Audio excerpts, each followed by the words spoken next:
আসসালামু আলাইকুম ওয়া রাহমাতুল্লাহ। কই সালামের উত্তর কই?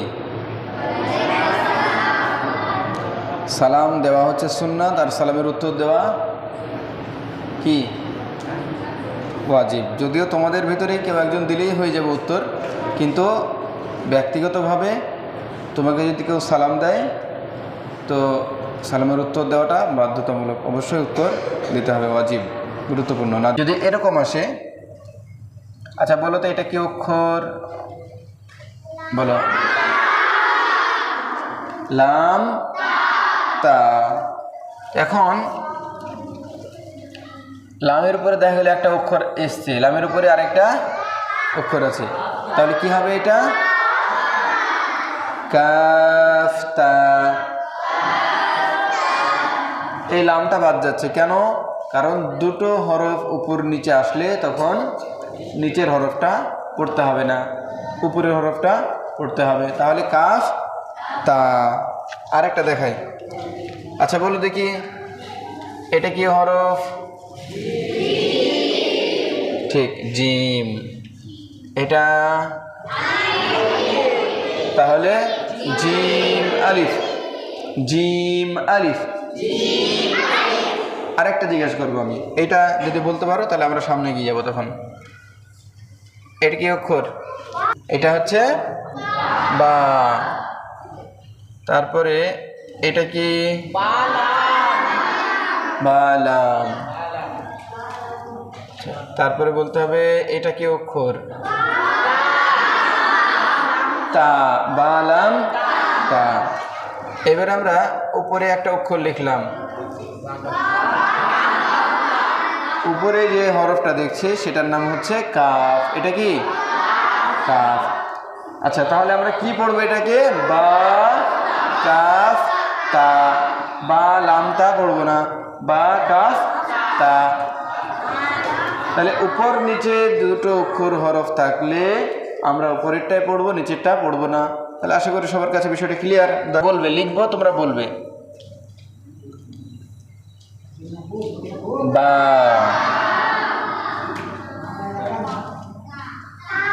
তা।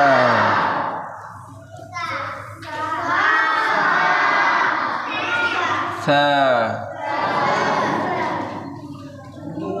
নুন। ইয়া।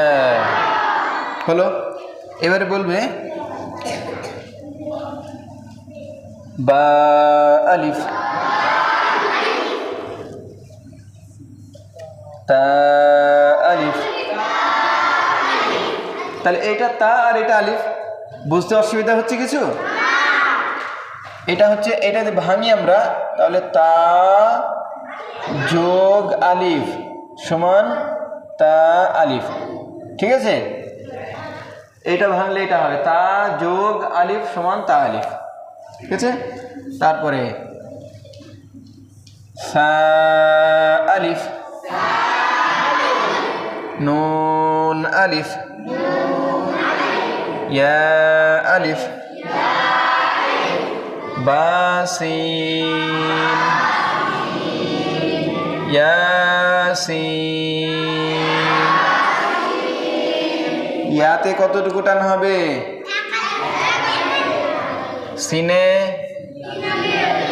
তাহলে ওইভাবে পড়তে হবে। কোরআনে সূরা ইয়াসিন আছে, 22 নম্বর পারার শেষের দিকে শুরু হয়েছে, 23 নম্বর পারায় বেশিরভাগটা আছে। তো ওখানে আছে একটা সূরা 36 নম্বর সূরা। সূরা ইয়াসিন কত নম্বর সূরা? 36 নম্বর সূরা। সেই সূরার প্রথম যে আয়াত সেটা হচ্ছে ইয়াসিন। তাহলে কেউ যদি বলে ইয়াসিন, ঠিক না ভুল? ভুল। কেন? ইয়াতে এক আলিফ টান, সিনে কমপক্ষে 3 আলিফ টান দিতেই হবে। তাহলে প্রথমে টান কম হবে, সিনে টান বেশি হবে। তাহলে হবে এরকম ইয়াসিন।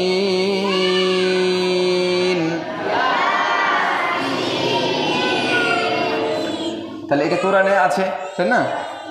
আচ্ছা তারপরে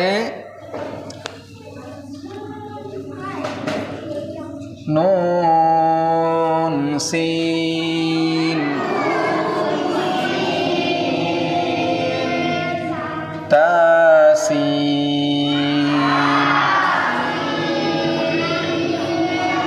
থাসিন।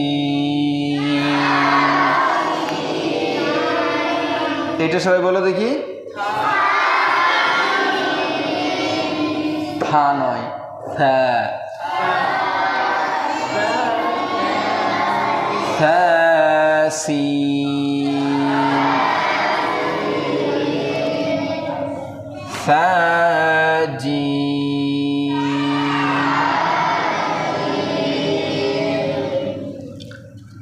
তাহা। এখানে কারো অসুবিধা আছে কিছু বুঝতে? তাহলে আমি এক এক করে জিজ্ঞাসা করবো। এবার তুমি এসো। কোনটা গো? এটা এটা আচ্ছা, এটা তাহলে ভালো করে ভেঙে বোঝাই। ঠিক, এখানে এই যে দুটো ফোঁটা আছে উপরে, এটা হচ্ছে তা। এটা কি? তা। আর এটা হচ্ছে হা। এখানে ভেঙে দেখাই। এটা তা যোগ হা সমান তাহা। ঠিক আছে, এটা হচ্ছে তা। আর এরকম করে এখানে টানলাম, এখানে ধরো তা, এটা হলো। এবার এখান থেকে টেনে এর দূর নিয়ে আসলাম, দিয়ে এটা বললাম হা। ক্লিয়ার? বুঝে গিয়েছে? হ্যাঁ, এই তো খুব সুন্দরভাবে জিজ্ঞাসা করলো। কারোর মধ্যে কোনো অসুবিধা থাকলে, বুঝতে যদি সমস্যা হয়, অবশ্যই জিজ্ঞাসা করো যে এটা কি কেমনভাবে হবে। এটা লজ্জার কিচ্ছু নাই। তোমরা যদি বুঝতে না পারো জিজ্ঞাসা করো, আমি খুশি হব।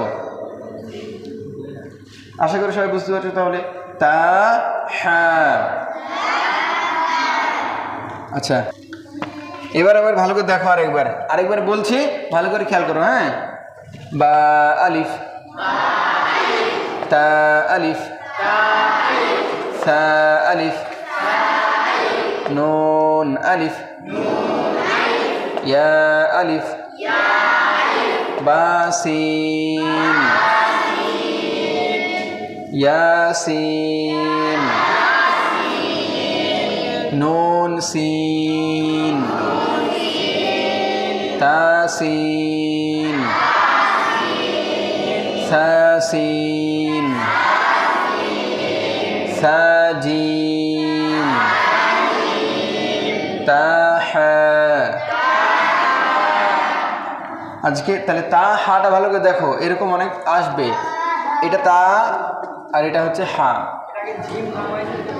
কোনটা? না, ওটা লাম জিম। উপরের টাকে ধরতে হবে।